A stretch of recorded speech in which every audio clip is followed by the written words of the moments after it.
भारत के अंदर यदि आप देखोगे तो नशे के बाद जो दूसरा इलीगल कारोबार है ना। मैं आज ही रेडियो 94.3 माई एफएम सुन रहा था अपनी गाड़ी में, तो ह्यूमन ट्रैफिकिंग को कहा गया है कि जो बंधुआ है, मानव तस्करी है, ये दूसरा इलीगल ट्रेड है ना। पूरे भारत में दूसरा इलीगल ट्रेड है।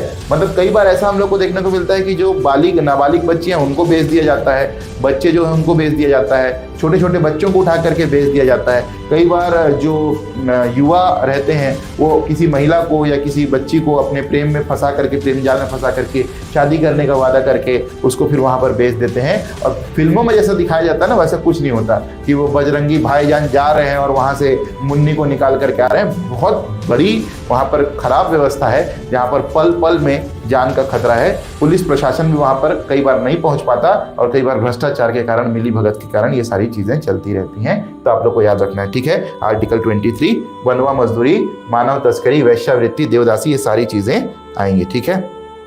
बच कर क्या रहोगे? पद में जाओ और अब कम से कम अपने स्तर पर ये प्रयास करो कि हमारे क्षेत्र के अंदर ये सारी चीज़ें ना हो। किससे बच करके रहोगे, है ना। सावधान इंडिया थोड़ी चल रहा है, बच करके रहें, है ना। पद में जाओगे, जब तुम्हारे पास पावर आएगा तब तुम चीज़ों का एग्जीक्यूट कर पाओगे, अदरवाइज नहीं।